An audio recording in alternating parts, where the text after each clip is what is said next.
نحمده ونستعينه ونستغفره ونعوذ بالله من شرور أنفسنا ومن سيئات أعمالنا من يهده الله فلا مضل له ومن يضلل فلا هادي له وأشهد أن لا إله إلا الله وحده لا شريك له وأشهد أن محمدا عبده ورسوله صلى الله عليه وسلم أما بعد فإن خير الحديث كتاب الله وخير الهدي هدي محمد صلى الله عليه وسلم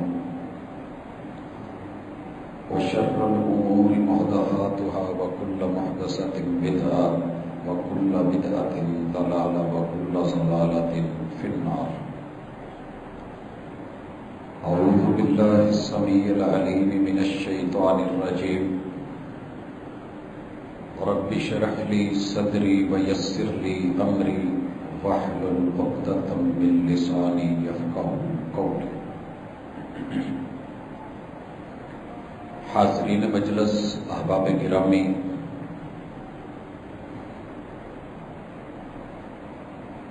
1444 سال بیت چکے میرے اور آپ کے محبوب پیغمبر علیہ الصلوۃ والسلام کو ہجرت کیے ہوئے. نیا سال قمری مہینے محرم کے ساتھ شروع ہو چکا ہے. ہماری پوری زندگی دراصل اللہ کی بندگی کے لیے خاص ہے. اللہ کا وعدہ ہے، اپنی زندگی کو میری بندگی کے نام کر، میں دنیا بھی تیری کر دوں گا، میں آخرت بھی تیری کر دوں گا. اللہ رب العزت نے آزمائش کے لیے مختلف مشکلات رکھی ہیں. جو منزل کو سمجھ جائے وہ راستے کی رکاوٹوں کو کچھ نہیں سمجھتا، عبور کرتا ہے، بے شک وہ گیم ہی کیوں نہ ہو، سپورٹس کا حصہ کیوں نہ ہو. ٹارگٹ کو پانے کے لیے راستے میں آنے والی جتنی بھی رکاوٹیں ہوتی ہیں، ایک سپورٹس مین ان سب کو عبور کرتا ہے اور مقابلے کے ساتھ کرتا ہے، کیونکہ یہ مقابلے کی دنیا ہے. اور اللہ رب العزت نے ٹارگٹ جنت رکھ کے، اسے منزل مقرر کر کے، راستے کو صراط مستقیم بنا کے اور زندگی کو گزارنے کے لیے کتاب و سنت کو دستور بنا کے انسان کو زندگی عطا کی ہے کہ بندگی میں آ جا. جب تو میرا ہو جائے گا پھر ساری دنیا بھی مخالف ہو جائے تو پرواہ کی ضرورت نہیں. ایاک نعبد و ایاک نستعین. اور یہ بندے سے بھی دعا میں کہلوایا کہ دعا مانگ کہ وعدے کے ساتھ تیری زندگی کا ایک ایک پل، ایک ایک لمحہ وہ میری بندگی کے لیے وقف ہوگا، اور میری جتنی مدد اور نصرت کی اقسام و انواع ہیں پھر وہ تیرے لیے ہوگی. حضرات، سال کے اختتام سے لے کے آغاز تلک اور آغاز سے لے کے اختتام تلک 12 مہینے 3 چیزیں انسان کے ساتھ چلتی رہتی ہیں. پہلے نمبر پہ زندگی ہے، لوگ اسے سال بھر دیکھتے ہیں. دوسرے نمبر پہ اس زندگی میں خوشی اور غمی ہے. یہ بھی انسان کے ساتھ سائے کی طرح رہتے ہیں. ایک گھر میں شادی ہو رہی ہے تو دوسرے کے اندر سے میت اٹھ رہی ہوتی. ابھی پچھلے دنوں شادی ہال کی طرف بڑھ رہے تھے اور بالکل شادی ہال کے سامنے سے جنازہ جا رہا تھا. تو ایک طرف خوشی اپنی عروج پہ ہے اور دوسری طرف غم اپنی انتہا پہ ہے. یہ اللہ تعالیٰ نے ایک زندگی کا سلسلہ رکھا ہے.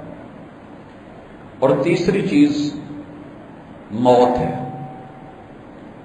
جس کی زندگی لکھ دی گئی ہے اسے جینا ہے، جس کی خوشی لکھ دی گئی ہے اس نے پانی ہے، جس کا غم لکھ دیا گیا اس نے سہنا ہے، اور جس کی موت لکھ دی گئی ہے اس نے موت کی وادیوں میں جانا ہے۔ لیکن ان تینوں یا چاروں چیزوں کو، زندگی کو، زندگی کے لمحات کو، خوشی کو، خوشی کے لمحات کو، غم اور دکھ کے لمحات کو، موت اور مرنے کے لمحات کو اگر انسان کتاب و سنت کے تابع کر لے تو اللہ اسے باعث اجر بنا دیتے ہیں، باعث ثواب بنا دیتے ہیں، باعث عزت اور آبرو بنا دیتے ہیں۔ مثال لیجئے، ہر شخص سوتا ہے اور ہر شخص جاگتا ہے، لیکن اگر نیند کو انسان نے جرم اور گناہ کا باعث بنانا ہو تو محدثین نے، فقہا نے، اہل اللہ نے، اہل علم نے یہ مثالیں دی ہیں کہ ایک انسان لاشعوری میں پیغمبر کی سنت کو کاٹ کے سوتا ہے، اس نے کوئی گناہ نہیں کیا، اچھا ہے، نیک ہے، متقی ہے، پرہیزگار ہے، بہترین قسم کا سخی ہے، لیکن رات کو سوتے میں لاشعوری طور پہ اس نے کرا کچھ نہیں ہے، اسے اس جرم کی سزا لکھی جاتی رہے گی۔ اللہ کے ہاں انصاف اور عدل ہے، اور عدل کیا ہے؟ فَمَن يَعْمَلْ مِثْقَالَ ذَرَّةٍ خَيْرًا يَرَهُ، تو اچھا کرے گا تجھے اچھا ملے گا، تو برا کرے گا ایک رائی کے دانے کے برابر کیا، ریت کے ذرے کے برابر بھی ہوا تو نوٹ ہم کر لیتے ہیں، تو اس حال میں میری بندگی میں جا رہا ہے یا مخالفت میں جا رہا ہے؟ یہ بندہ سویا ہوا بھی گناہ کما رہا ہے،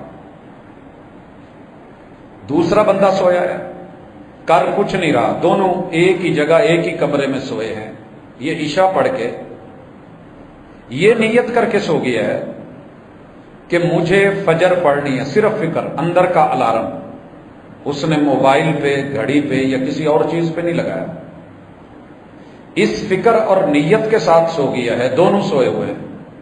رسول اللہ صلی اللہ علیہ وسلم نے فرمایا اس کی پوری رات کی نیند بھی عبادت لکھ دی جائے گی، پوری رات کی نیند عبادت لکھ دی جائے گی۔ چیز ایک ہی ہے، انما الاعمال بالنیات، اگر نیت بندگی کی ہے، نیت تابعداری کی ہے، نیت اتباع کی ہے، نیت سر تسلیم خم کرنے کی، اللہ تعالیٰ اسے عبادت بنا دیتے ہیں۔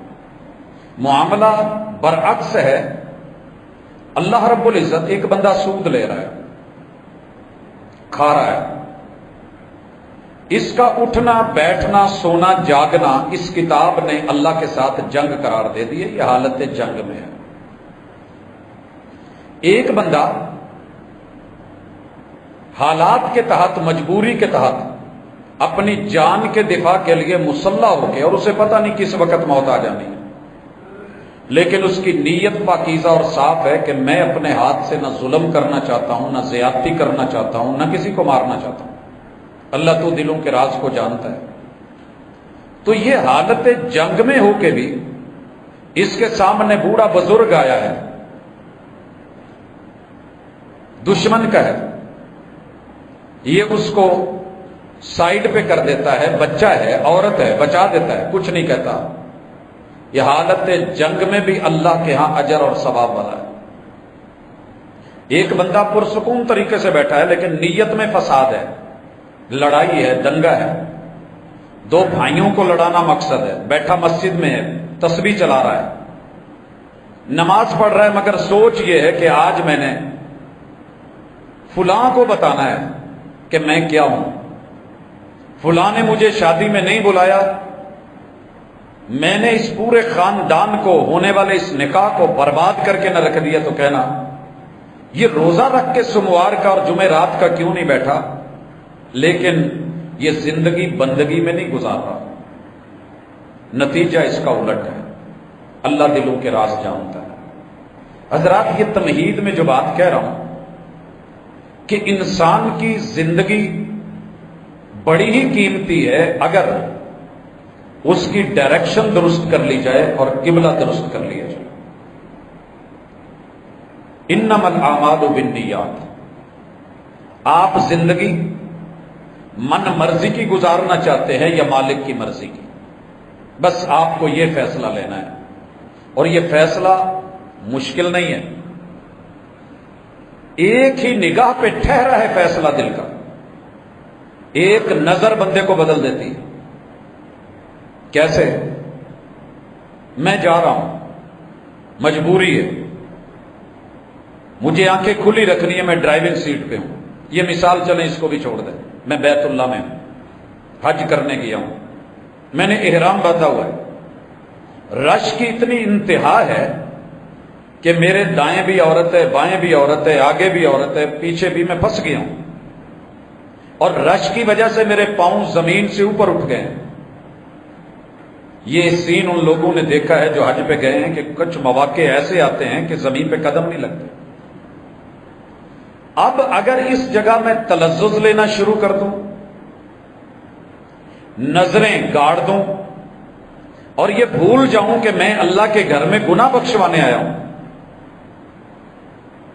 میں مجبور ہوں، میں بے بس، مگر وہاں ٹیسٹ میں پڑ جاؤں، خواہش نفس کو غالب کر لوں اور بھول جاؤں کہ میں لبیک اللہم لبیک کہتا ہوا آیا ہوں، تو یاد رکھیے یہ حج بھی انسان کی زندگی برباد کرنے کے لیے کافی ہے۔ اسی لیے فویل للمصلین، زندگی میں نماز ہے مگر نماز میں دکھاوا ہے، زندگی میں نماز ہے مگر نماز من مرضی کی ہے۔ یہ نماز بھی قرآن کہتا ہے کہ اس نمازی کو لے ڈوبے گی اور جہنم کی وادی ویل میں پھینکوائے گی۔ قرآن مجید پڑھا رہا ہے، مسجد میں ہے، مدرسے میں ہے، زندگی بڑی خوبصورت ہے، مگر من میں خیال آ گیا کہ لوگ میری آواز کے شیدا بن کے لائک پہ لائک مارے، بلے بلے کہیں، اور ہر وقت میرے بارے میں کمنٹس پاس ہوتے رہے۔ اگر آپ نے کوئی پوسٹ، اگر آپ نے کوئی اپنی آڈیو یا ویڈیو اس نیت سے دنیا میں چھوڑی ہے، لوگ تو کہتے ہیں رہتی قیامت تک کے لیے وہ صدقہ جاریہ ہے، کتاب اللہ اور سنت رسول اللہ کہتی ہے کہ وبال جان ہے اس کے لیے، انما الاعمال بالنیات، کیونکہ اس نے زندگی کا قبلہ، اس کی ڈائریکشن بندگی نہیں رکھی۔ یہی وجہ ہے کہ وہ بیت اللہ کی حفاظتیں کرنے والے، بیت اللہ پہ آنے والے مہمانوں کو کھانے کھلانے والے، سرید گوشت کے اندر شوربے میں روٹیاں بھگو کے دینے والے، وہ بھی بیچارے دنیا میں نام کما گئے لیکن آگے کچھ نہیں ملا۔ اس لیے اپنی زندگی میں ڈائریکشن بندگی رکھیے، انما الاعمال بالنیات، نیت کا قبلہ سیدھا کیجیے۔ خوشی آ گئی، خوشی وہ جگہ ہے جس میں سب سے عروج پہ اللہ نے، یاد رہے کہ بیٹا ملتا ہے ہمیں خوشی ہوتی ہے، بیٹی اللہ دیتا ہے خوشی ہوتی ہے، اولاد ملتی ہے خوشی ہوتی ہے، عزیز و اقارب ملتے ہیں خوشی، مگر اس کا ذریعہ کیا ہے؟ نکاح۔ اور نکاح کے خطبے میں محمد رسول صلی اللہ علیہ وسلم نے کیا کہا ہے؟ وَمَن يُطِعِ اللَّهَ وَرَسُولَهُ، یہ قرآن مجید آپ کے سینے پہ اترا ہے۔ وَمَن يُطِعِ اللَّهَ وَرَسُولَهُ فَقَدْ فَازَ فَوْزًا عَظِيمًا۔ لوگوں، جس انسان نے اپنی خوشی میں اللہ اور اس کو رسول کو راضی رکھا، یہی اصل کامیابی۔ میں رات بھی ایک جگہ مثال دے رہا تھا، کیا ہے وہ مثال؟ بیٹی کو پورے خاندان نے بولا کہ آپ پردہ اتار دیں، منگنی ہے، اس کے بعد مہندی ہے، پھر شادی ہے۔ جب شادی ہونے ہی جا رہی ہے اور اپنوں میں جا رہی ہیں تو پردہ کیسا؟ ساری زندگی کر کے دیکھا ہے، کم از کم خوشی میں تو انجوائے کرو۔ جواب سنیے، کہنے لگی کہ نہیں، پردہ میرا شرعی رائٹ ہے، زندگی امانت ہے، جس نے زندگی دی ہے، جسم دیا ہے، خوبصورتی، حسن اور جمال دیا ہے، اسی نے مجھے اسے ڈھانپنے کا بولا ہے۔ کیا ہم خوشی میں آ کے اپنے کپڑے اتار کے اپنا سطر بھی ننگا کر لیں؟ جب رب نے میرے لیے سطر رکھا ہے تو میں نہیں اتارنے والی۔ فیملی کے جو تھوڑے کھلے ذہن والے اور ہمیشہ اعتراض کرنے والے لوگ ہوتے ہیں، جو پیدا ہی اس لیے ہوتے ہیں، کہنے لگے کہ پھر بیوٹی پارلر کی بکنگ کیوں کروائی ہے؟ کہا وہ میرا شرعی حق ہے۔ محمد رسول صلی اللہ علیہ وسلم نے، شریعت نے مجھے بننے سنورنے کا دائرے اور حدود میں اور اپنی پرائیویسی میں رہ کے اجازت دی ہے۔ میں اپنی آنکھوں کے یہ بال، ان کا نمس نہیں کرواؤں گی، میں وشم نہیں کرواؤں گی۔ رنگ عورت کا رائٹ ہے اور میں اپنے رنگ کا حق شرعی یوز کروں گی۔ کہا فائدہ؟ کہا وہ میں جس کے لیے کر رہی ہوں وہ دیکھے گا، باقیوں سے میں پردہ کروں۔ پوری فیملی نے مل کے لکھا اگر آپ نے پردہ کرنا ہے تو ہمارا آپ سے بائی کاٹ ہے، ہم ناراض ہیں۔ ماں باپ نے سمجھایا کہ رشتہ دار ناراض ہو جائیں گے۔ کہا ماں جی، ابو جان، زندگی میری ہے یا ان کی؟ دی رب نے ہے یا انہوں نے؟ میں یہ تو فکر کروں کہ یہ ناراض ہو جائیں گے، مجھے یہ بھی جواب دلوا دیں کہ جس نے زندگی دی ہے، اگر میری خوشی کے اس پہلے سٹیپ پہ وہی ناراض ہو گیا تو پھر اسے کیسے مناؤں گا؟ حضرات، یہ جرأت، یہ استقامت، ان الذین قالوا ربنا اللہ ثم استقاموا تتنزل علیہم الملائکہ اللہ تخافوا ولا تحزنوا وابشروا بالجنۃ التی کنتم توعدون۔ یہ ایسے نہیں ہے۔ اللہ دل کے اوپر سکون طاری کر دیتا ہے، مدد کے لیے فرشتے اتار دیتا ہے۔ استقامت میں پاؤں ساری دنیا بھی دھکے دے رہی ہو تو ڈگمگانے نہیں دیتا۔ خوشی معیاری رکھیں۔ زندگی کا معیار بندگی ہے۔ زندگی میں خوشی ہے تو خوشی کا معیار بھی بندگی ہے۔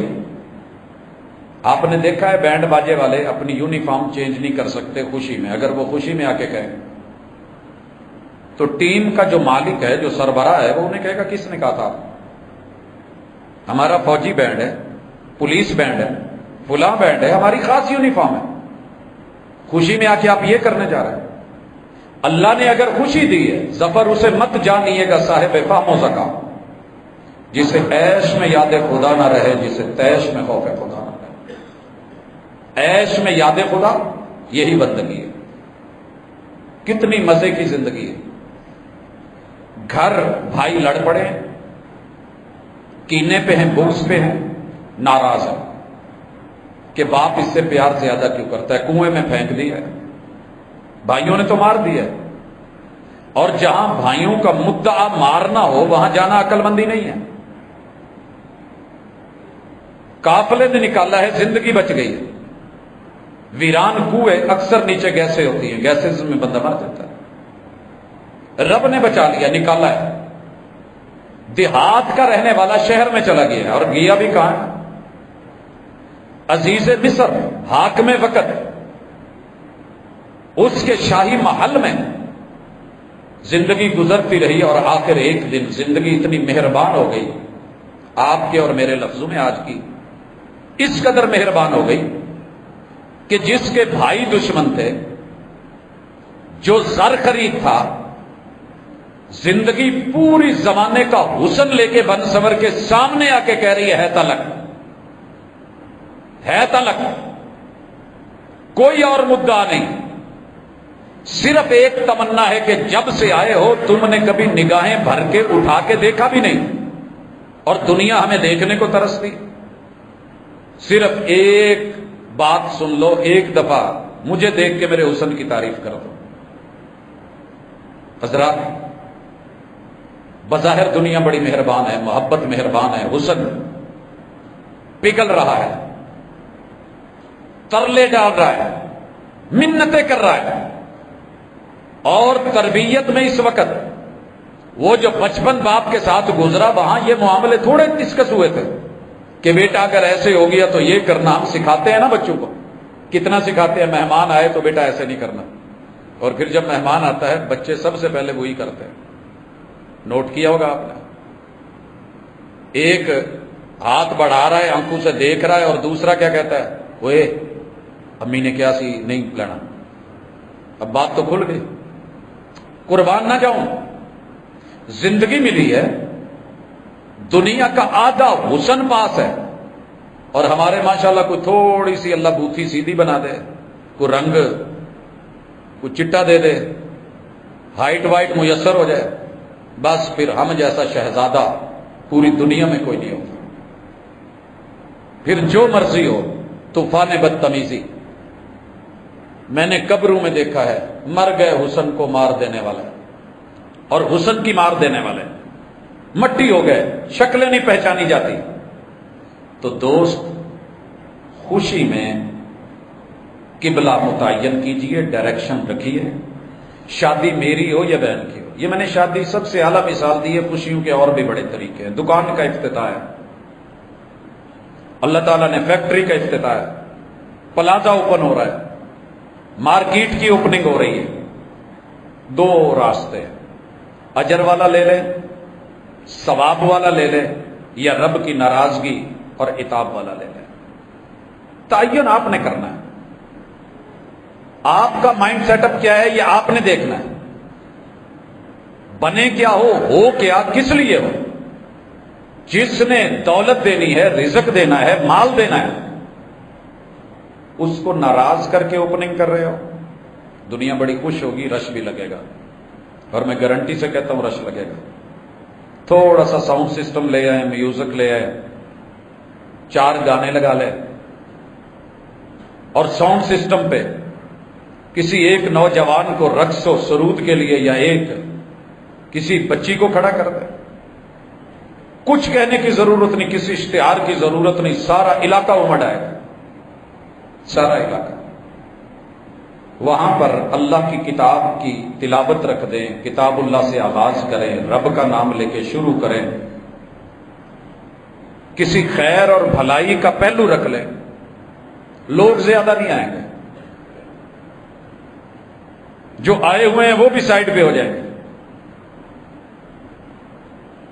اور ایک ہی جملہ بولیں گے. انہوں نے اتنے بھی مولوی پونا رکھے. بڑا آسان جملہ ہے, سہنا بڑا مشکل ہے, بڑا مشکل ہے یہ, لیکن آپ کو کرنا ہوگا اگر آپ نے اپنی موت کو اچھا دیکھنا ہے, آپ نے اپنے رب کو راضی کرنا ہے. تو رضیت باللہ ربا وبالاسلام دینا وبمحمد الرسول. اس کا تقاضا ہی یہ ہے کہ میری خوشی معیاری ہو اور بندگی سامنے ہو. میرے محبوب کی محبوب بیٹی سیدہ زینب, اسی طرح سیدہ ام کلثوم اور سیدہ رقیہ. سیدہ رقیہ اپنے دور میں عرب کی سب سے خوبصورت بچی تھی, اور حضرت عثمان رضی اللہ تعالیٰ عنہ سے اس دور میں بڑھ کے کوئی خوبصورت انسان شہزادہ نہیں تھا. رسول صلی اللہ علیہ وسلم کے رشتہ دار ہے. جب ان دونوں کا نکاح ہوتا ہے, پورا عرب مثال دیتا ہے. آپ کو پتا ہو اس وقت پردہ نہیں تھا, اور جب پردہ اترا ہے, میرے پیمبر کی بیویوں سمیت پیمبر کی بیٹیوں نے بھی, اور بالخصوص سیدہ فاطمہ نے کیا انتہا کر دی تھی. ذرا غم پہ آ جائے, موت غم ہے کہ نہیں. میرے محبوب کی جانے کی خبر سن کے بیٹی کے آنسو, نواسوں کے آنسو, وہ دل گرفتہ پریشان کن. جب اپنی موت بیماری دکھا رہی ہے کہ موت نظر آ رہی ہے, ایک ہی فکر تھی. پتہ ہے آخر لمحات میں کیا فکر تھی؟ آپ یقین کریں, جو بھی عورت مدینے میں آتی کہیں باہر سے, کوئی حج یا عمرے سے واپسی پہ سفر پہ, ملاقات ہوتی تو سیدہ فاطمہ ایک ہی سوال کرتی کہ آپ کے علاقے میں عورت کو مرنے کے بعد چارپائی پہ تدفین کے لیے لے کے کیسے جاتے ہیں؟ لے کے کیسے جاتے ہیں؟ حالانکہ جناب علی المرتضیٰ سے تقاضا کر چکی تھی کہ میرے سرتاج مجھے رات میں دفن کرنا، پیغمبر کی بیٹی کا بدن غیر محرم حالت وفات میں بھی نہ دیکھے۔ ترجیح کہنا بڑا آسان ہے، اہل بیت رضوان اللہ علیہ مجمعین کی قربانیاں، شہادتیں، خون، وہ انہوں نے بہا دیے میرے نبی کے یارانے اور گھرانے نے اس دین کو غالب کرنے کے لیے، عمل کے لیے سب کچھ نچھاور کر دیا، اور ہم اپنی زندگی کے کچھ پل بھی نہیں کر سکے۔ میں جب بات کر رہا ہوں تو اس وقت کیا میری مائیں بہنیں، ہماری بیٹیاں، ہماری بہویں ہیں، اس چیز کو سمجھ سکیں گی کہ جن گھروں میں چاروں رشتوں کو دیوس بنا دیا گیا ہے، وہ بھی پیغمبر کی بیٹیاں، اور کلمہ پڑھنے والے بھی پیغمبر کی بیٹیاں ہوتی ہیں نسبت ان سے۔ بڑی پریشان پوچھا جاتا کہ کیا ہے، کہنے لگی کہ میں مطمئن نہیں ہوں کہ نبی کی بیٹی، زندگی میں تو لوگوں نے پردہ تھا، مجھے سمجھ تھی، میں نے کہاں جانا ہے کہاں نہیں جانا، سارے تقاضے پورے، موت کے بعد تو بندے کو پتہ نہیں ہوتا۔ یہ فکر لے کے ایک ایک عورت سے سوال ہوتا ہے کس علاقے کی ہو، تمہارے ہاں تدفین کے لیے، جنازے کے لیے چارپائی اٹھاتے ہیں تو کیسے لے کے جاتے ہیں؟ حبشہ سے آئی ہوئی ایک عورت نے آئیڈیا دیا، کہنے لگی کہ ہم جب چارپائی پہ میت کو لٹاتے ہیں اور وہ عورت ہوتی ہے تو ہم اس کی گردن والی جگہ سے لے کے یہاں پہلی ایک چھڑی گھما دیتے ہیں، اسے گول کر دیتے ہیں، دوسری سینے کے پاس آ کے اس کو گھما دیتے ہیں، اور تیسری ان حصوں پہ لا کر کے گھما دیتے ہیں، اور اوپر کپڑا ڈال دیتے ہیں تو جسم کے اپ ڈاؤن جو ہیں وہ نظر نہیں آتے، اس کے خد و خال نہیں دکھتے، اس کا حجم وہ چھپ جاتا ہے۔ اللہ اکبر۔ نصیحت کری، میری چارپائی ایسے ہی ہو۔ جو لوگ حج عمرے پہ گئے ہیں، جنہوں نے بیت اللہ اور مسجد نبوی کو وزٹ کیا ہے، انہوں نے آج دیکھا ہوگا کہ مرد کی چارپائی سے پتہ چلتا ہے کہ مرد کا جنازہ ہے، اور عورت کی چارپائی کا الگ سے یہ اسلوب اور انداز۔ ابھی ہم نے جامع سلفیہ میں بھائی ابو بکر فاروقی حافظہ اللہ تعالی ورعاہ، ان کی والدہ ماجدہ کا جب جنازہ پڑھا تو جو چارپائی لائی گئی اس کے اوپر اس طرح کا کور بنا ہوا تھا۔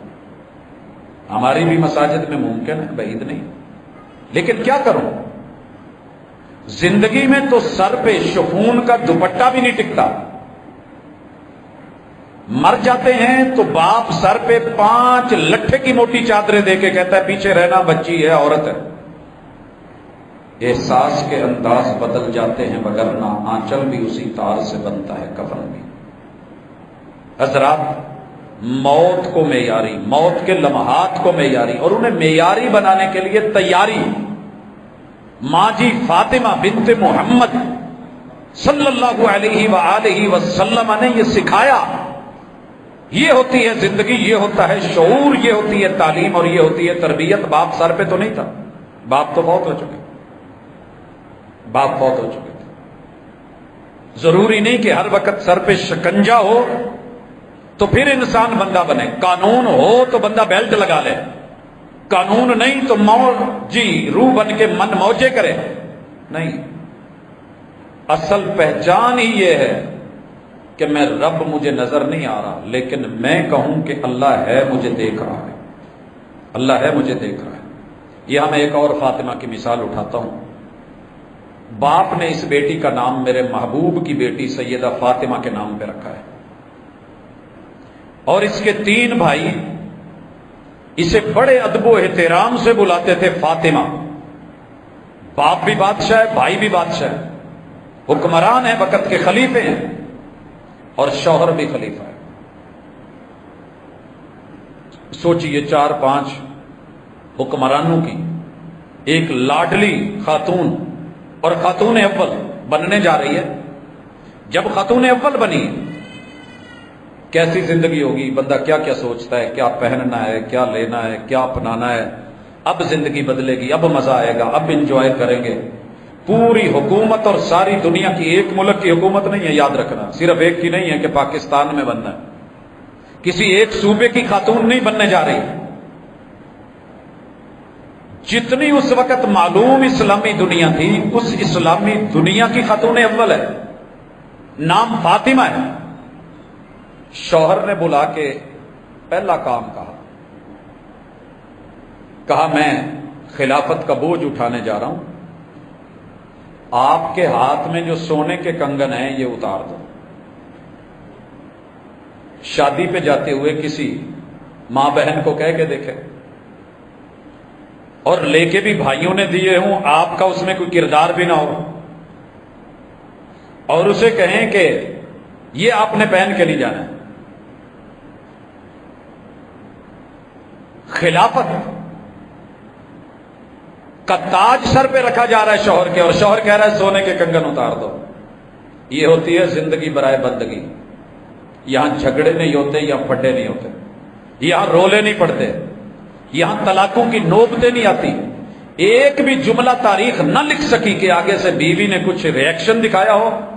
فوری کنگن اتارے ہیں اور گھر میں نہیں رکھے، بیت المال میں جمع کروا دیں. بیت المال میں. اللہ کا کرنا ہوا وقت گزر گیا، جناب عمر ابن عبدالعزیز اللہ کو پیارے ہو گئے. بیت المال کے نگران کو علم تھا کہ یہ کنگن ملکہ فاطمہ کے ہیں، ذاتی ہیں، زکوٰۃ سے ریلیٹڈ نہیں ہے. انہوں نے امانت رکھے، واپس کرنے آیا. ایک جملہ بولا تھا، میری اتنی ہمت نہیں، اگر ہوتی تو یہ جملہ میں اپنی زندگی میں سونے سے لکھوا کر کے کہیں مسلمانوں کے بہترین کسی لائبریری میں رکھ کے جاتا. جملہ کیا ہے؟ کہا کنگن واپس لے جاؤ. میں اپنے شوہر کی جب زندہ تھا جتنی عزت کرتی تھی، آج وہ منو مٹی کے نیچے ہے تو فاطمہ اس شوہر کی عزت آج بھی اتنا ہی کرتی ہے. یہ کنگن میرے شوہر کو میرے ہاتھ میں پسند نہیں تھے، اور انہوں نے کیوں روکا تھا؟ وجہ کیا تھی؟ کہ میں اپنے ملک کی رعایا کی ہر بیٹی بہن بہو اور بیوی کو یہ سونے کے کنگن نہیں دلا سکتا. اگر کسی غریب کی بیٹی میری بیوی کے ہاتھوں میں کنگن دیکھے گی اور وہ صرف اتنا محسوس کر لے کہ کاش اس فاطمہ کی جگہ میں ہوتی، اس خاندان کی عزت باقی نہیں.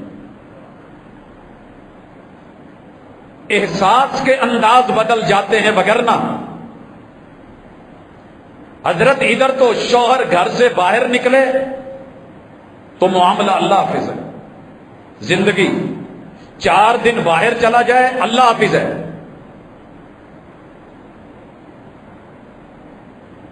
اسب گولتے کچھ نہ پھول. پرابلم یہ ہے کہ قرآن کے نیچے سے اس بیٹی کو گزار کے شادی کروا دی گئی تھی، اسے یہ پڑھایا نہیں گیا تھا. تاریخ میں اسے جنگیں اور لڑائیاں تو دکھائی گئی، مگر شدید ترین اور آسان ترین خوشی اور غمی کے معیار جو انہوں نے ہمارے اسلاف نے مقرر کیے تھے، ان سے کوئی سبق نہیں دیا گیا. بولے میرے سارے چینل اس واقعے کو لے کے بیٹھے، تربیت کرے بیٹیوں کی، بیویوں کی. میں دیکھتا ہوں کہ کیسے وہ کوہرام مچتا ہے جو طوفان بدتمیزی. ہم جو ہے اسے ربیع الاول میں بھی دیکھتے ہیں جب میرے محبوب کی پیدائش کا تذکرہ ہوتا ہے، اسے ہم غم میں بھی دیکھتے ہیں محرم میں.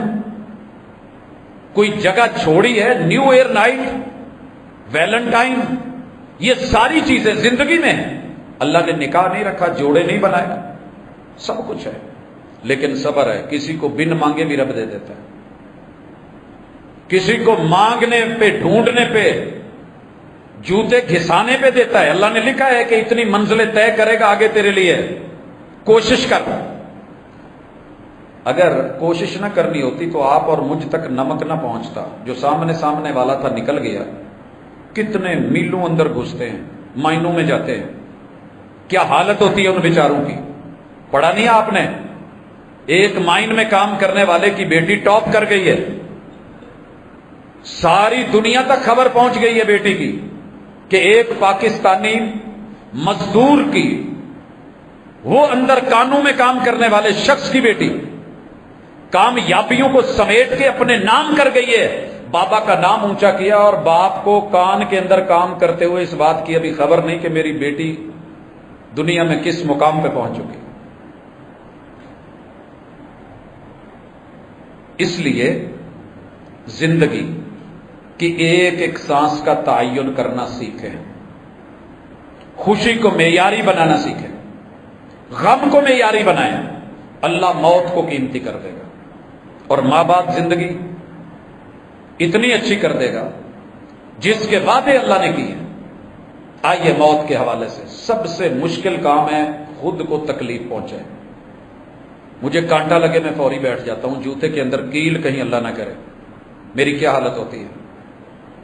بائک پہ چلتے ہوئے اگر زور سے بھیڑ ٹکرا جائے نا، چھوٹا سا ایک ڈنگ، کچھ نہیں کہتا ہوں، تو میرے طور گھوم جاتے ہیں، چکر آنے لگتے ہیں، ہلکی سی چیز پریشان ہو جاتا ہوں میں۔ جان اتنی پیاری ہے کیونکہ اللہ نے درد رکھ کے، درد کا احساس رکھ کے باڈی کو نقصان سے بچانے کی فکر پیدا کی ہے۔ اگر یہ درد نہ ہوتا کون ڈرتا؟ 2 بچوں کو دیکھ کے آیا ہوں، میرا رب معاف کرے، مجھے اس وقت سے کوئی کھانا اچھا نہیں لگ رہا۔ انہوں نے اپنے ہاتھوں سے اپنی انگلیوں سے آنکھیں ڈیلے نکالے ہوئے، اپنے منہ سے کاٹ کاٹ کے یہ پورے کھائے ہوئے ہیں۔ جسم سے لہو نکلتا ہے تو اپنا لہو چوستے اور پیتے ہیں۔ بیٹیاں ہیں کسی کی، 2 عزتیں ہیں۔ شکر کریں کہ اللہ نے آپ کے اندر درد کا احساس رکھا ہے۔ اگر یہ احساس مٹ گیا تو پھر کچھ نہیں ہے، سب ختم۔ احساس مٹنے نہ پائے، احساس مرنے نہ پائے، یہ ہمارا ٹاپک پہلے چل چکا ہے۔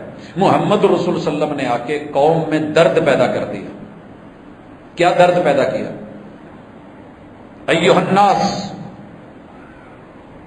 قولوا لا الہ الا اللہ تفلحوا وتملکوا العرب والعجم۔ درد یہ ہے کہ گھر اللہ کا ہے، قبضہ 360 کا ہے، مالک اور خالق وہ ہے، تم اس کو بھلا کے ان کے سامنے جھک رہے ہو تو تمہارے رب کو بھی تکلیف ہوتی ہے۔ یؤذینی ابن آدم، آدم کے بچے کو بنایا میں نے ہے، دکھ بھی مجھے ہی دیتا ہے۔ یاد رکھو، جس گھر میں توحید نہیں، جس فرد میں توحید نہیں، یہ رب کو دکھ دے رہا ہے۔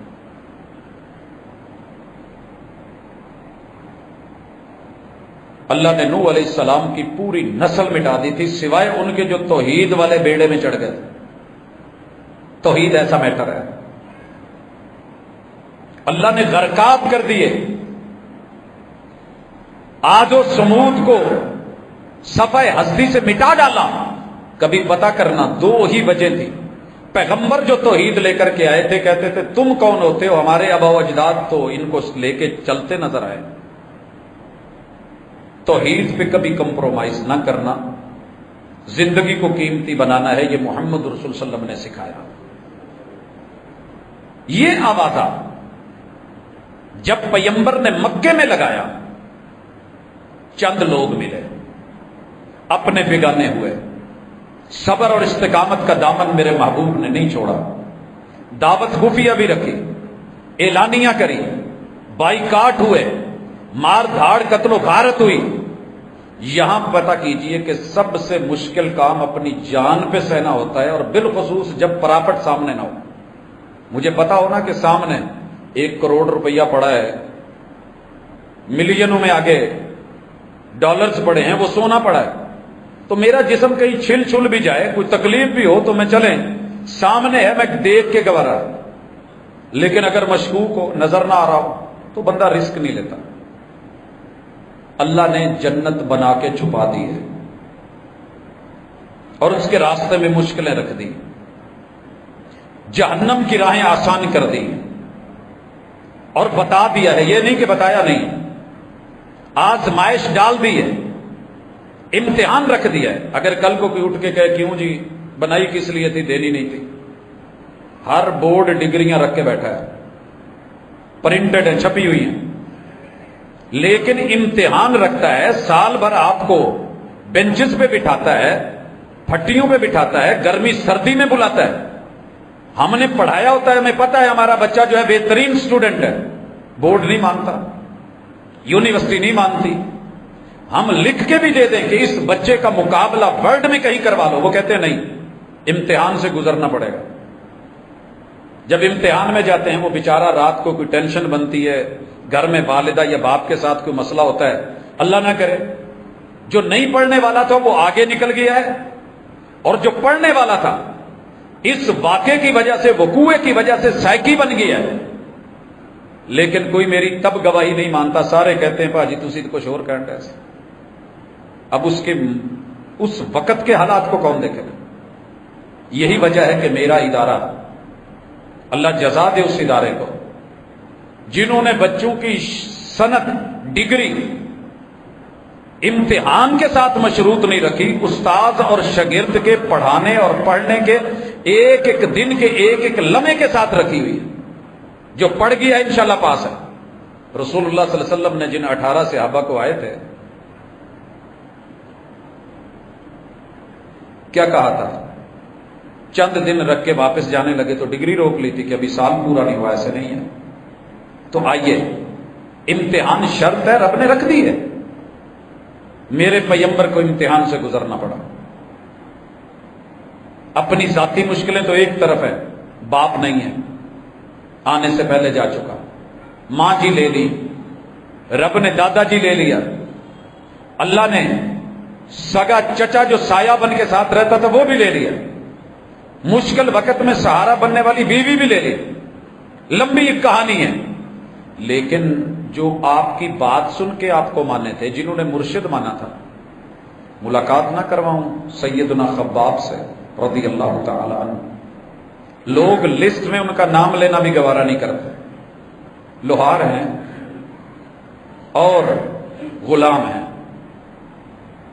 اس غلام کی حالت کیا ہے؟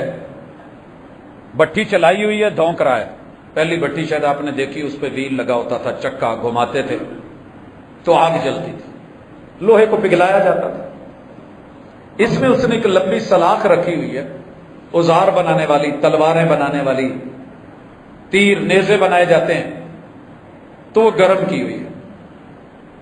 مالک کو خبر ملی کہ اس نے محمد رسول اللہ صلی اللہ علیہ وسلم کا کلمہ پڑھ کے ان سے وفا کا وعدہ کر لیا ہے. ذات دی کوڑ کرلی تے جفے شتیرہ نو، یہ لوگ کہتے ہیں. یہ لوگوں کی مثالیں ہماری گھٹیا گھٹیا، لیکن وہ اعلیٰ ہستیاں، مثالیں بھی اعلیٰ. یار تو جو مرضی بول، ذات کا لوہار ہے یا غلام ہے، تو اس کا حسن انتخاب دیکھ کے ساری دنیا کو چھوڑ کے اس نے مرشد کس کو پکڑا؟ صلی اللہ علیہ وسلم. مالک کو خبر ملی ہے، آپ کہیں نوکر ہوں، کام کرتے ہوں. میں جب اس واقعے کو پڑھتا ہوں، آپ یقین کریں معیار زندگی اور معیار وفا کیا ہے. لٹھ پکڑی ہے مالک نے آ کے موٹے کپڑے سے، اور سیدھا رکھ کے سر کے درمیان میں ماری ہے جو سرخ ہو چکی ہے. سریا، بال بھی جھلسے، اوپر والا حصہ بھی جھلسا، اندر تلک جا کے بھیجا بھی جھلس گیا. ہماری میڈیکل کہتی ہے، سائنس کے موت پکی ہے. رب نے کہا کہ موت تو میں نے اس آگ میں نہیں رکھی جو ابراہیم کو جلانے کے لیے پوری نمرودی سرکار نے جلائی تھی. موت تو میں نے چھری میں نہیں رکھی جو پیغمبر نے ہاتھ میں پکڑی تھی. موت تو میں نے اس پانی میں بھی نہیں رکھی جس میں میں نے فرعون کو مارا تھا. میں نے بچہ بچا کے دکھایا ہے. تم کیا سمجھتے ہو کہ ایسے وفا کے معیار ختم ہو جائے؟ ساری زندگی حضرت خباب کا سر دو حصے ایسے رہا، درمیان کے اندر جو ہے وہ بالکل وہ نشان ویسے ہی تھا. آپ کو شاید نہیں علم، ادھر ہمارے جنوبی پنجاب میں پہلے جب بچہ پیدا ہوتا تھا یا جانور ہوں، ایک بیماری سے بچانے کے لیے گرم آلہ کر کے اس کے سر کے درمیان تالو کی جو نرم جگہ ہوتی ہے اس کو ڈم دے دیتے تھے، اور انتہائی خوفناک. آج بھی افریقہ والے کچھ ایسا کرتے ہیں، نشانات لگاتے ہیں، مگر یہ ایمان کی نشانی. اتنی بڑی قربانی. سیدہ زنیرہ، کیا تھا قصور اس بیچارے کا؟ جس آنکھ کو دیکھ کے تیری آنکھ ٹھنڈی ہوتی ہے نا، اور جس وجود کو دیکھ کے جس مرشد کے ساتھ میں تیری آنکھیں نہیں رہنے دوں، یوں بھٹی سے نکالی ہیں گرم سلائیاں اور سیدھی آنکھوں میں مار دی. سر جی چیک کریں تھوڑا سا، بال آنکھ میں چلا جائے نا، ایک مچھر چلا جائے تو موٹر سائیکل کی ڈرائیو بھول جاتی ہے. بیوی بچے اس وقت پیچھے بیٹھے ہوئے دل کرتا ہے پھینک دے بندہ. نفسی نفسی. ایک مچھر، ایک مکھی، ایک بال، ایک چھوٹا سا ذرہ وہ سکون نہیں لینے دیتا. پتہ کیجئے کہ قربانی میں آنکھیں دی ہیں، اور صرف آنکھیں کوئی سن کر کے نہیں نکالی گئی، کوئی آپریٹ میں نہیں، پہلے کوئی قطرے نہیں ڈالے گئے، ڈراپس نہیں اندر گرائے گئے، یوں سیدھی نوکدار چیزیں گرم ماری گئیں. یہ دے کے بدلے میں کلمہ اور وفا لیا تھا. اسلام اتنا سستا نہیں ہے. شہادتیں پڑھی ہیں، جرتیں پڑھی ہیں.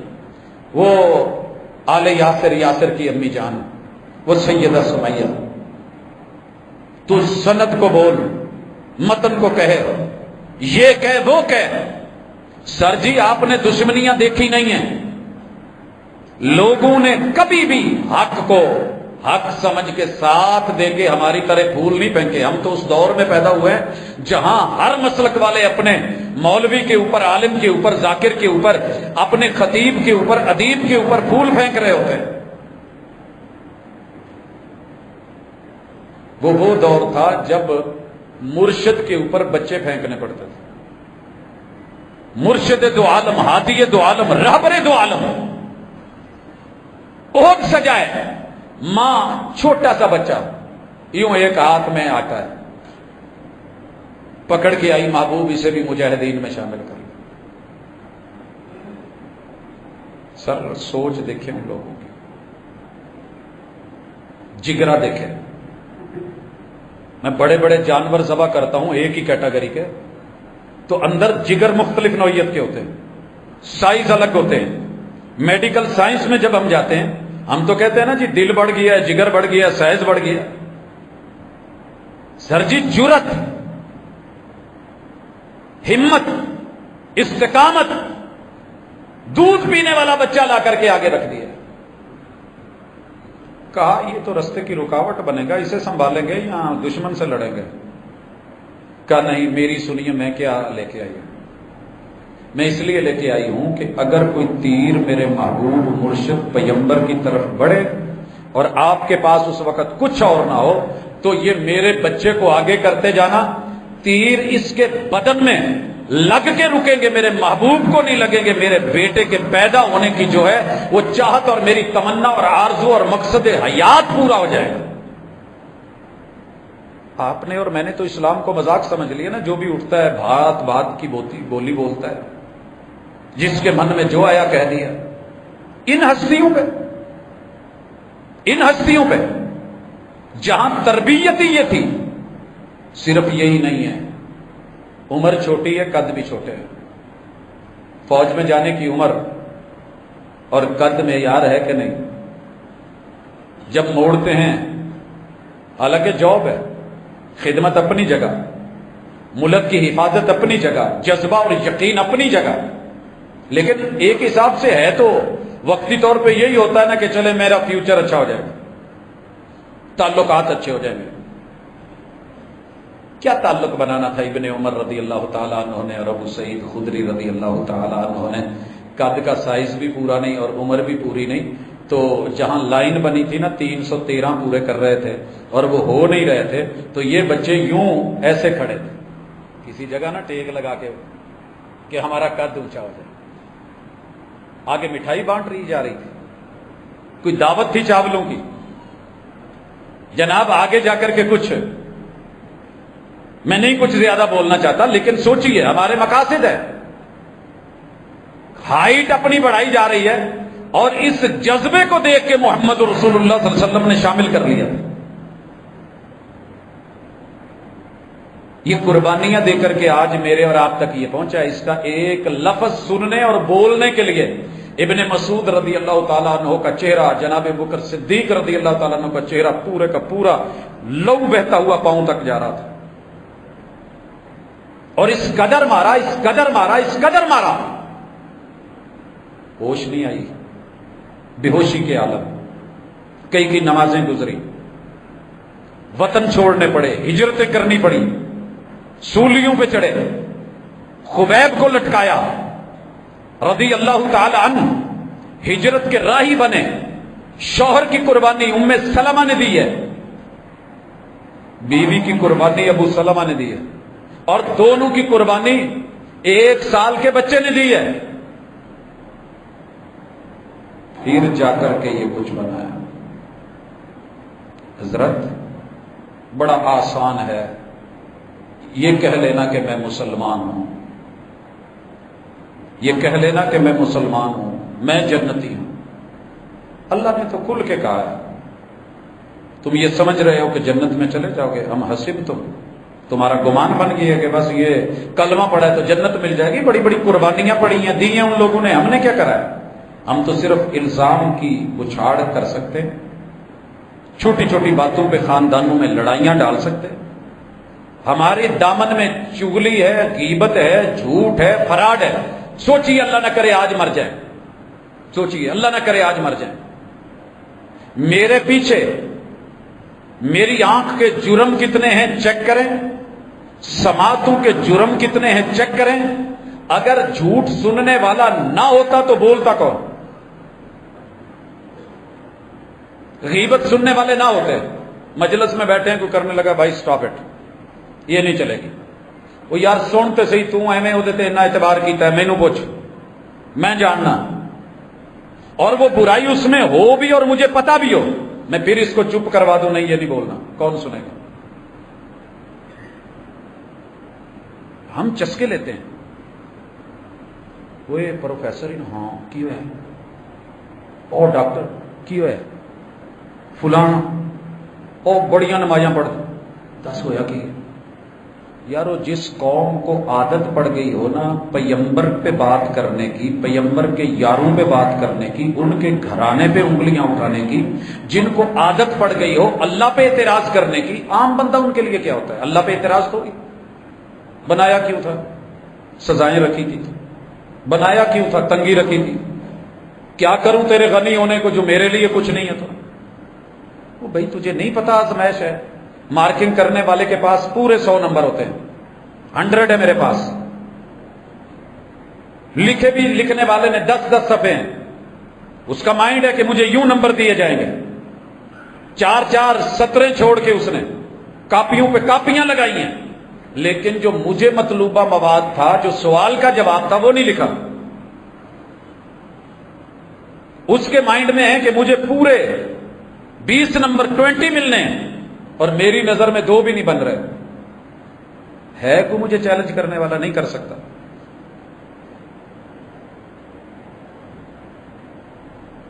اللہ ہے، الا لہ الخلق والامر، جس نے بنایا ہے آرڈر بھی اسی کا ہے، واللہ یحکم لا معقب لحکمہ۔ آپ کون ہوتے ہیں یہ باتیں کریں؟ تو میرے بھائیوں، اپنی زندگی میں قربانیوں کو بھی معیاری بنائیں۔ پتہ ہے نا قربانی معیاری، ہمارے کتنے جمعے چلے کہ جانور کے خریدنے کا معیار ہے کان کٹا ہوا نہ ہو، سینگ ٹوٹا ہوا نہ ہو،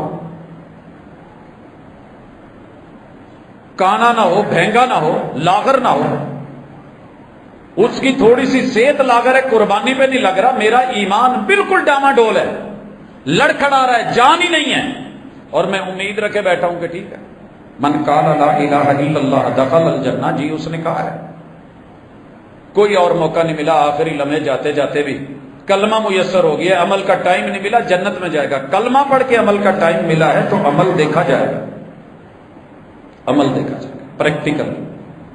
اس لیے معیاری زندگی، معیاری موت، شہادت کی موت سے بڑھ کے معیاری موت کوئی نہیں۔ اسی پہ بات سمیٹتا ہوں کہ اللہ نے 9 لوگوں کو اعزازی شہادت، اور تاریخ اسلام میں 20 سے زیادہ ایسی شہادتیں ہیں جو آسان نہیں ہیں۔ آپ کیا سمجھتے ہیں کہ مارکے کی شہادتیں آسان تھی؟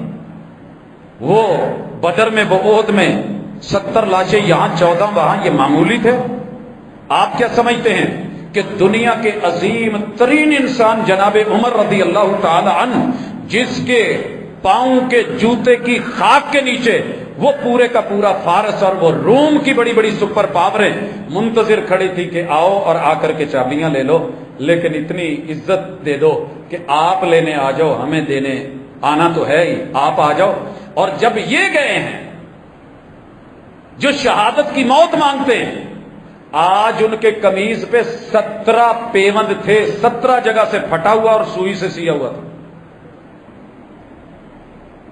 سر جی ہم 2 ٹکے کے خطیب نہیں ہوتے، 2 ٹکے کے افسر نہیں ہوتے، 1 ٹکے کی ویلیو نہیں ہوتی، ہماری ٹھاٹ باٹ ختم نہیں ہوتی، صرف ایک جوتا صحیح نہیں ہے یا فلاں چیز نہیں ہے، فلاں نہیں ہے، طلاق تک کے معاملے ہو جاتے ہیں، اور ساری کیبنٹ کہہ رہی ہے کہ سر جی کوئی شاہی لباس ہی پہن لو۔ کہنے لگے جس خلعت کو پہن کے فارس اور روم تک پہنچنا رکاوٹ نہیں بنا، بیت المقدس تک رب کے گھر جاتے ہوئے بھی میرے لیے کوئی مسئلہ ہوگا؟ یہ چیزیں رکاوٹ نہیں بنتی۔ یہاں جملہ بولا تھا ان اللہ لقد اعزنا اللہ بالاسلام، ہمیں اصل عزت اسلام سے ملی ہے، وگرنہ زمانہ جاہلیت میں لباس تو بڑے ٹھاٹ باٹ کے ہوتے تھے۔ اور جب ہم نے اسلام چھوڑ کے معیار بدل کے عزت کے معیار بدلے اور طریقوں سے عزت ڈھونڈی، 3-3 4-4 10-10 لاکھ 20-20 لاکھ کا جوڑا پہن کے مسلمان کی کلمے پڑھنے والے کی باہر کی دنیا پہ ایئرپورٹوں پہ عزت نہیں، حاکم وقت عزت نہیں، 17 پیوند لگے ہوئے، اور اپنی باری عدل ایسا ہے کہ یہ باری غلام کی ہے تو ڈبل باری نہیں لوں گا، لے سکتے تھے کہ چلے میری ٹھاٹ رہ کے اونٹ پہ جو چڑھ کے آ رہا ہے نا یہ ہے عمر، اور جو اوپر بیٹھا ہوا ہے وہ نوکر ہے نیچے یہ ہے۔ یہ عدل تھے، شہادتیں مانگی تھی اور رب سے مدینے میں مانگی تھی، تو رب نے مدینے میں میرے پیغمبر کی مسجد کے مصلے اور محراب پہ دی تھی۔ آپ اس کو معمولی سمجھتے ہیں؟ جناب عثمان رضی اللہ تعالیٰ عنہ، وہ 70 کاری میرے نبی کی آل کا 1-1 تن، سر جی کہنا بڑا آسان ہے، آپس کی مسل کی جنگ کو جتانے کے لیے ایک دوسرے کے ساتھ کھڑے ہو جانا، لیکن وہ معیار دین کسی بھی دور میں آسان نہیں رہا، ہر دور میں ایک دوسرے، آج آپ اپنے آپ کو دیکھ لیں کتنے گتھم گتھا ہے، ہر بندہ خود کو مسلمان سمجھ رہا ہے، دوسرے کو کافر جان رہا ہے، زندگی ہے یہ، خود تو یہ بنے ہوئے ہیں، اور میرے پیغمبر کے یاروں کے اجتہاد کو بھی ہم اتنا رائٹ نہیں دیتے کہ وہ کہیں دشمنوں کی چال کے اندر کھڑے ہو کر کے فیصلہ لے لیں۔ ہم نے نہ جناب حسن کو اتنی اجازت دی ہے، نہ سیدنا حسین کو اتنی اجازت دی ہے۔ انشاءاللہ العزیز زندگی رہی تو تفصیلات آئیں گی۔ اللہ تعالی ہمارے اسلاف کی ان قربانیوں کو، بچوں کو، جوانوں کو، بوڑھوں کو، بزرگوں کو، میرے نبی کے یارانے اور گھرانے کی قربانیاں، یہ معزز لوگ ہوتے ہیں، اور یہ قربانیاں چلتی ہوئیں وطن عزیز تلک۔ اگر سرحد پہ پہرا دینے والا میرا ایک فوجی معزز ہے، پروٹوکول کا حقدار ہے، اور وہ اس ٹائٹل کا حقدار ہے جسے آپ نشان حیدر کہتے ہیں، تو پھر وہ ہستیاں ان کو گرائیں مت، عزت دیں، آبرو دیں، اور ایک مائنڈ بنا لیں کہ اللہ جن سے تو راضی ہے میں ان سب سے راضی ہوں، میں ان سب سے راضی ہوں، میرا کوئی دوسرا نقطہ نہیں۔ اللہ انشاءاللہ دنیا بھی آسان کر دے گا، آخرت بھی، اور زندگی کو معیاری بنائیے۔ اقول قولی ھذا وآخر دعوانا ان الحمدللہ۔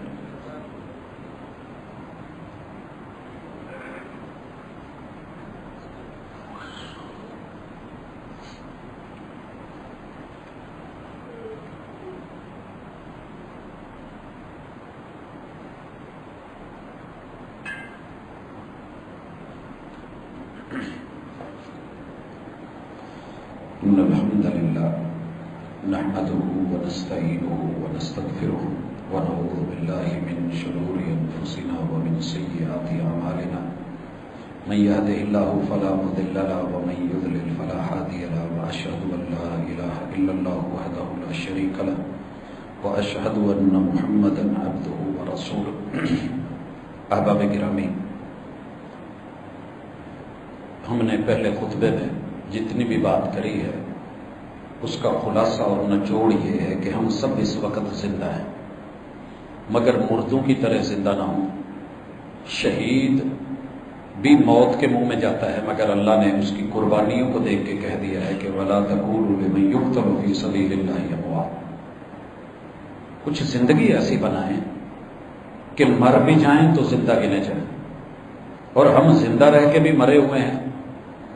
ہم کس لیے پیدا ہوئے ہیں؟ پیٹ کے لیے، کھانے پینے کے لیے، مادے کے لیے، سرمایے کے لیے، بھاگ دوڑ کے لیے۔ محنت کی، کمایا، جوانی ملی، شادی کری، بچے بنائے، ان کی بھاگ دوڑ میں مر گئے۔ کہ یہی زندگی ہے؟ نہیں۔ بچے بچے کا منشور دستور زندگی بندگی بنا کے رب کے تابع کرنا، یہ آپ کی اور میری اخلاقی، دینی، ایمانی، سماجی، معاشی اور معاشرتی ذمہ داری ہے۔ تو انشاءاللہ یہ مشکل نہیں ہے، صرف 4 کام کریں۔ زندگی کو بندگی اور بندگی بنانے کے لیے اپنی خوشی میں یاری کر لیں، اپنا غم میں یاری کر لیں، موت اور آخرت کا ڈر رکھیں تو کبھی غلط نہیں۔ جو میں نے کہا تھا نا، آج اگر موت آ جائے تو میرے پیچھے کیا پڑا ہے، میری جھولی میں ہے کیا؟ کتنی منفی چیزیں ہیں جو ساری میں نے اپنا لی۔ میرے مرنے کے بعد جب جب جہاں جہاں یہ لکھا بولنا پڑا جائے گا، اچھا ہے اور میری نیت اچھی ہے تو میرے کام آئے گا، برا ہے تو آپ کیا سمجھتے ہیں کہ یہ میرے حق میں رہے گا؟